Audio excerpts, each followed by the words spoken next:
Et salut à tous! Nous revoici ensemble pour une deuxième vidéo sur une série de 7 pour la présentation des Constructicons qui se terminera avec celle de Devastator. Nous avons donc ici notre deuxième bot Scrapper de la série Transformers Studio Series sur le film de 1986. C'est parti! Maximus, SPGK, the Toy King. Robots clash and every scene. Transformations in every scene. Toys kill the light under the screen. Maximus, SPGK, the Toy King. Robots clash and every scene. Tout d'abord, je tiens à remercier la team de Toypad chez qui je me suis procuré Scrapper et chez qui je me procurerai l'intégralité de l'équipe des Constructicons. Je vous mettrai les liens de leur réseau et de leur boutique dans la description, comme d'habitude. Allez, maintenant, on passe à la revue de la boîte. Voilà. Nous avons ici, comme pour la précédente, une boîte rectangulaire vitrée. Voilà. Avec le nombre d'étapes pour passer du mode robot au mode véhicule et du mode véhicule au mode robot. On a une jolie petite illustration de Scrapper avec un gros plan sur sa tête et sur son mode véhicule. Hop, il s'agit ici donc d'un Voyager Class. Ici, la photo du produit avec ses deux modes, ses accessoires supplémentaires et toujours ici la petite scénette du film de 86. Et de l'autre côté, hop, le Devastator. Et voilà pour la boîte.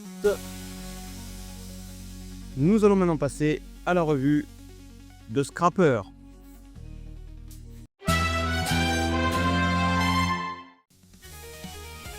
Et voici donc notre petit bot que l'on va regarder et scruter sous tous les angles d'un peu plus près.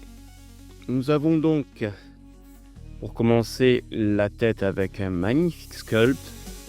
Voilà, avec deux très belles couleurs. Voilà, un rouge profond pour sa visière et un masque entièrement argenté, recouvert de son haut complètement noir, comme dans l'animé. C'est superbe. Un très joli violet, avec ici notre petit insigne Decepticon serti d'argenté. Le sculpt est magnifique, les petits détails sont là. Voilà, on le tourne. On a ici la grosse pelleteuse, voilà, qui lui donne quand même un backpack assez important, mais c'est pas dérangeant vu l'aspect massif que nous donne cette figurine. Au niveau des jambes, hop là, pareil, hein, très jolie peinture argentée, quelques petits détails sculptés, des petits détails dans les moulures superbement réalisés.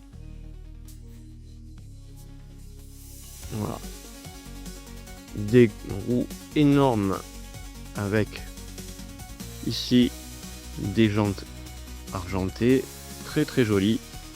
Et ici, on va voir les premiers défauts qui sont tous les gaps inhérents à cette figurine. Voilà, donc ici on a le premier au niveau des jambes, mais on a quand même le petit souci du détail avec de très belles moulures très détaillées à l'intérieur. Hein, voilà, c'est pas juste un trou béant avec la face arrière plastique toute lisse. Ça, c'est vraiment très très appréciable, malgré les gaps énormes qui est quand même obligatoire par rapport à la transformation de la figurine. On a ici aussi pareil pas mal de creux sous les bras. Et hop, petit focus.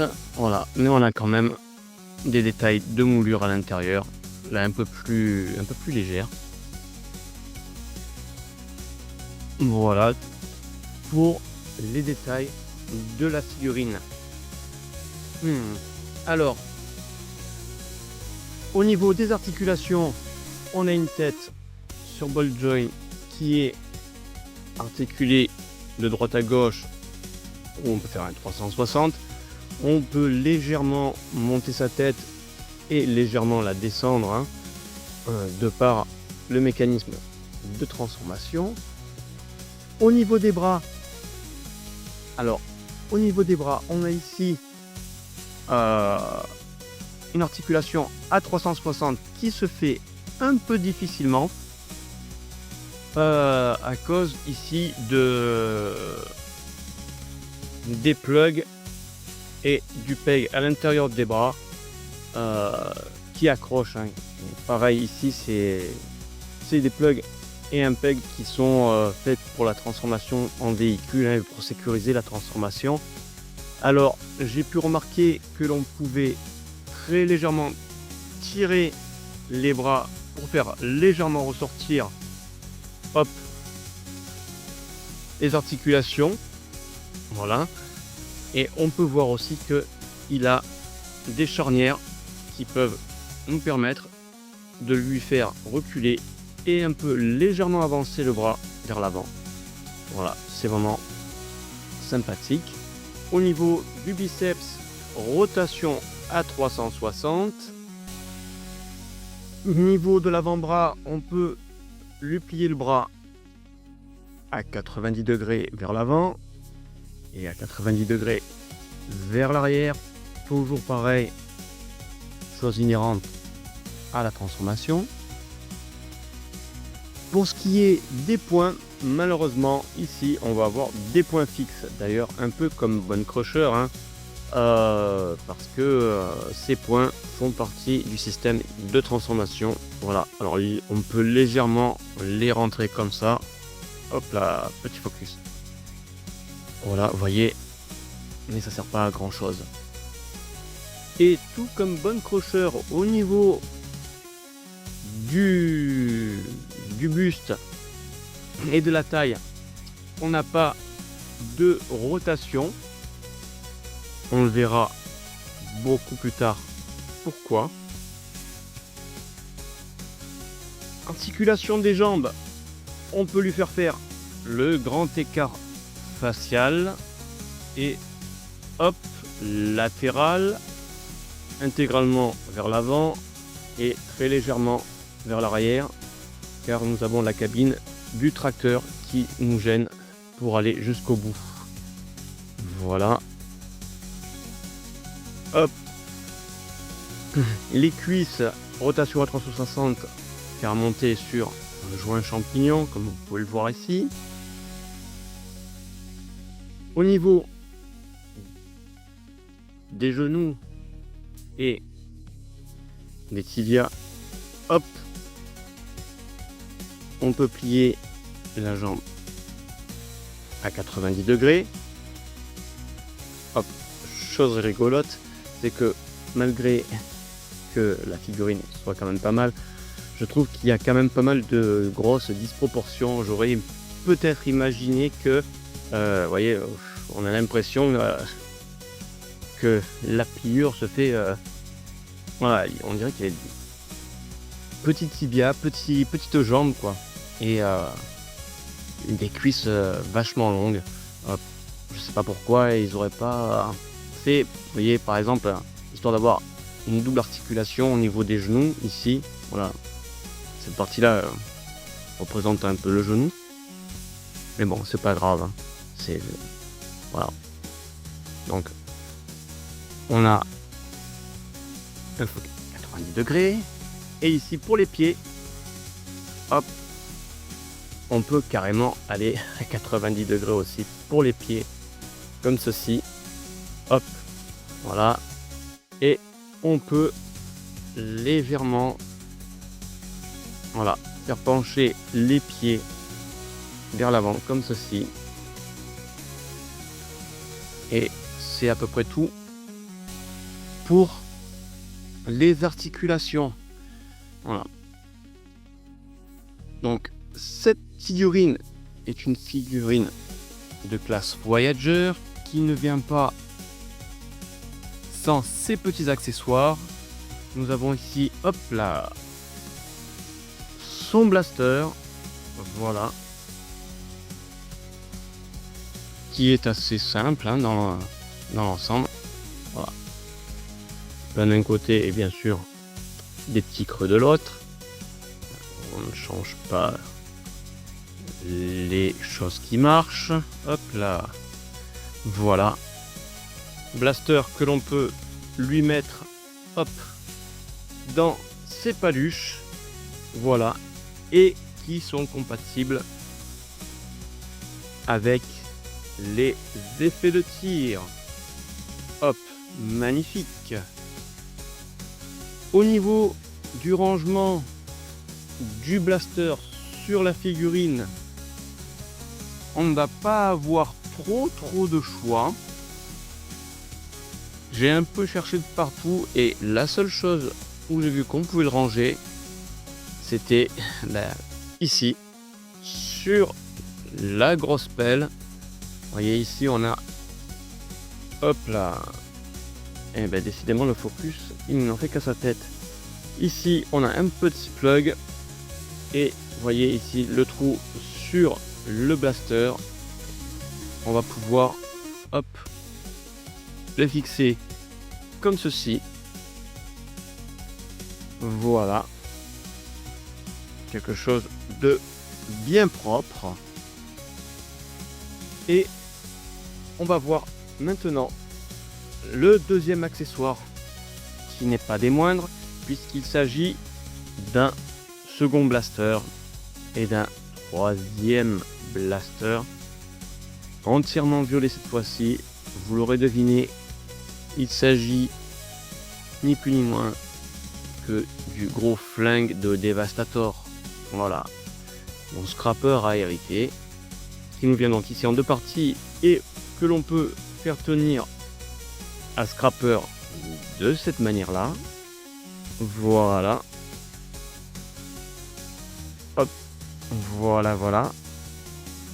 Donc ici, on va pouvoir, pareil, lui mettre des effets de tir. Hop. Si je dis pas de bêtises. Non, non. Ah non, je dis une grosse bêtise. Non, non, non, non. À moins d'avoir des effets de tir où les inserts soient moins importants ici et beaucoup plus ici. Voilà, mais on ne pourra pas lui mettre des effets de tir classiques tels que ceci. En attendant, voilà, on peut lui mettre donc les deux flingues de cette manière-là. Pour ce qui est du rangement, ben c'est pareil, hein, ici on n'a pas tellement de choix. On peut aussi faire un petit gimmick sympa en assemblant, hop, les deux parties ensemble comme ceci pour lui faire un double blaster. Et voilà. Et de ce fait, on peut lui faire porter son blaster classique. Voilà. Qui le rend assez badass et surarmé. Je trouve trouve ça super sympa. Et bien sûr, cet accessoire pourra donc former le flingue de Devastator, comme ceci. Et à partir de ce moment-là, hop, on peut tout aussi bien lui faire porter. Mais là, c'est carrément disproportionné. Malheureusement, du fait de ces articulations légèrement limitées au niveau des bras, on ne pourra pas lui faire porter, ou très difficilement, hop là, très difficilement, le blaster de Devastator. Voilà. À noter aussi que voilà, il y a aussi un petit truc. Hop, hop, hop, hop, hop. Peut-être que je vais réussir. Voilà. Il n'y a pas grand chose, mais ça peut être sympa en display. Voilà. Donc il y a aussi une chose, c'est que au niveau du blaster, vous voyez, du fait des points de scrapper ici, on a la petite partie là qui gêne, donc on ne peut pas lui mettre le blaster jusqu'au bout pour le faire tenir, ce qui fait que si on choisit de le lui donner, il tombe assez souvent, quoi. Voilà pour ce qui est de notre revue globale du bot. Et j'aimerais revenir 2 secondes sur la taille de notre bot, qui est quand même assez conséquente. Voilà, donc comme je vous l'ai dit, c'est un Voyager class. Et je voulais vous montrer à comparaison Bone Crusher à ses côtés, qui est un leader class. Et voilà. Vous voyez où je veux en venir? Leader class, Voyager class. Il n'y a pas quelque chose qui doit faire tilt quelque part. Même taille, même côté bulky et massif. Voilà. Vous voyez. Hop. Voilà, alors pas mal de gens m'ont dit que ouais, mais tu comprends les classes, etc. Maintenant, ça n'a plus rien à voir avec la taille des robots. Ça a surtout à voir avec le fait qu'ils utilisent plus ou moins de plastique. Je veux bien entendre toutes ces raisons, mais pour moi c'est invalide. Parce que quand on regarde Bone Crusher, qui a quasiment aucun creux, aucun vide, et ici, quand on a Scrapper qui se tape des gaps et des creux un peu partout sur la figurine, la question de la quantité de plastique utilisée pour la figurine, ça tient pas, quoi. Voilà. Bon, à savoir que bon, il y a, on va dire, allez, une petite dizaine, allez voir, 5 € de différence entre les deux figurines. Voilà.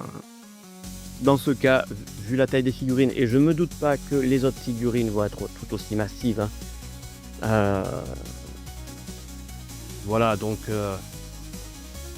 je sais pas, mais j'estime qu'au niveau des classes, on peut envoyer ça balader, quoi. Le leader class, Voyager class, à la limite pour le leader et le commandeur, je veux bien, mais bon, les Voyagers et les leaders, voilà, on fait un peu ce qu'on veut, quoi. Quand on sait que par exemple, ceci, le petit Bumblebee, est un Deluxe, pardon, j'ai dit leader pour celui-ci, non, c'est un Deluxe, voilà. Donc on voyait le Deluxe class, quoi, hein. Au niveau des tailles, ça n'a rien à voir, en tant que nombre de matières plastiques utilisées, c'est pareil. Je suis un peu tatillon là-dessus, hein. On va finir par m'appeler le reviewer râleur, mais voilà, quoi. C'est de très très belles figurines, franchement, je les adore. Elles sont superbes, il n'y a pas à dire. Je leur pardonne même certaines choses comme le manque de rotation sur le buste, des articulations limitées de par la transformation. il n'y a pas de souci, elles sont magnifiques. En plus, elles sont super imposantes. Hein. Mais voilà, faut que Hasbro soit revoie leur échelle au niveau des classes, quoi que ce soit, ou qu'ils les fassent sauter, quoi. Parce que ça n'a plus lieu d'être. Quand je vois ça, moi, ça n'a plus lieu d'être. Voilà, mon petit coup de gueule. Ça va devenir l'habitude. Est passé. Voilà, on va passer à la revue et la transformation de Scrapper en mode véhicule. C'est parti.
Et voilà notre scrapper transformé en grosse pelleteuse de chantier. Comme vous avez pu le voir, la transformation, malgré ses 17 étapes, est assez rapide et très intuitive. Franchement, la première fois que je l'ai manipulé, je n'ai même pas ouvert le manuel d'instruction pour savoir comment le transformer. Voilà, c'est super intuitif, ça me rappelle les transformations du G1, un Dévastator G1.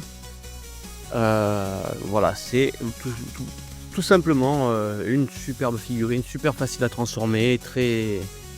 Voilà, on a un gros tracteur très bulky avec de très jolis détails.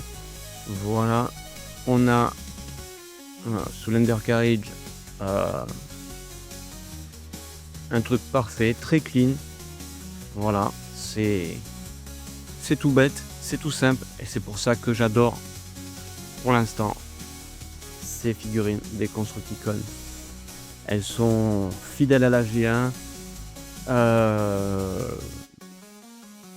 Elles sont super bien faites. Voilà, elles ont quelques petits défauts, mais on leur pardonne parce que voilà, c'est une très belle figurine, quoi. Voilà.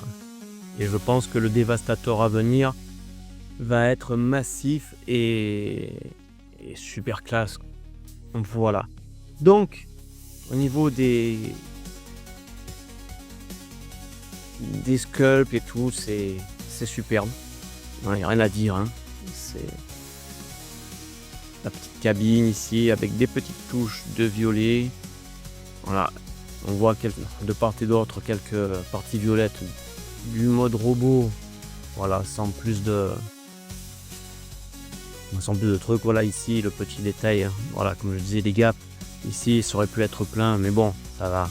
C'est quand même une très belle figurine et qui roule en plus très bien. Voilà.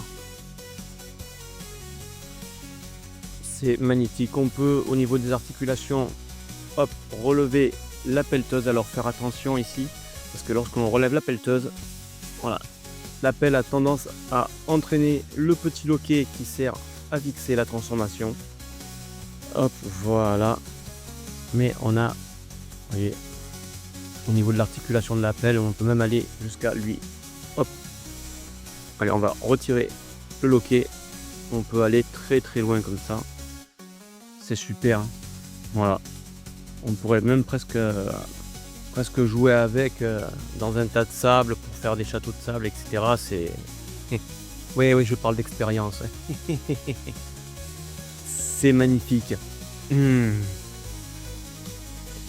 Voilà, c'est une très très belle figurine qui en plus au niveau du stockage des accessoires a des petits endroits pour pouvoir les stocker. Donc ici on va prendre cette partie, hop là, focus s'il te plaît, merci. Cette partie du blaster ici, voilà, vous voyez ici on a un petit creux et ici un petit plug que l'on va réunir comme ceci, voilà. Et de l'autre côté, vous voyez ici pareil, sous le blaster on a un petit plug que l'on va pouvoir faire venir ici, hop, et le fixer. Et me direz-vous, le dernier blaster, celui de Scrapper, où est-ce qu'on le met? Alors comme vous avez pu le voir, hop, on peut le mettre là, mais c'est un peu dérangeant et ça sert à rien. Eh bien on va le mettre ici tout simplement, hop, on va le plugger avec le blaster de Devastator pour avoir un tracteur surarmé prêt à partir au combat contre les Autobots. C'est magnifique, voilà, c'est superbe, il est vraiment magnifique, je l'adore.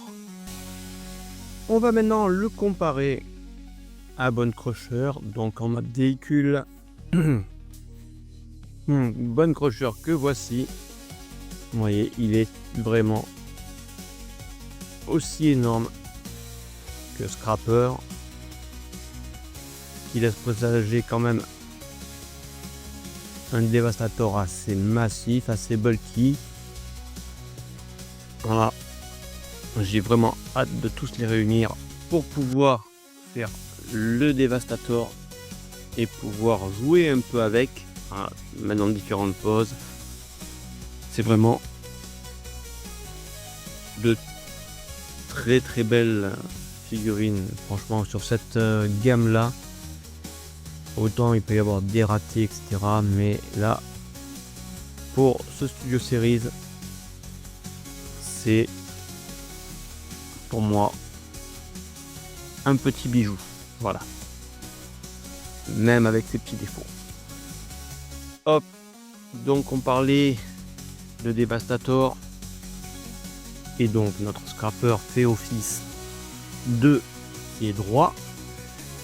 Et pour ce faire, rien de plus simple, pour le transformer en partie de Devastator, on retire les accessoires, on vient prendre la pelle que l'on relève légèrement à 45 degrés, comme ceci. On déclipse les bras, voilà, comme cela. Hop, hop. On les fait pivoter vers l'avant et on vient reclipser et resécuriser les bras comme cela. Hop, voilà, hop ici. Et voilà notre pied droit.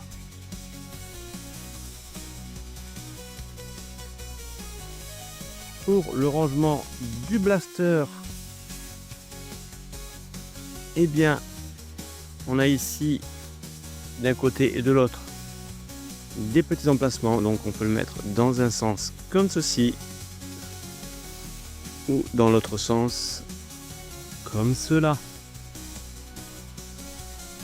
Et donc qui dit pied dit angle d'inclinaison, et c'est là où l'on a justement le petit défaut dont je parlais tout à l'heure au niveau du bassin en mode robot que l'on ne pouvait pas tourner. C'est à cause de ceci.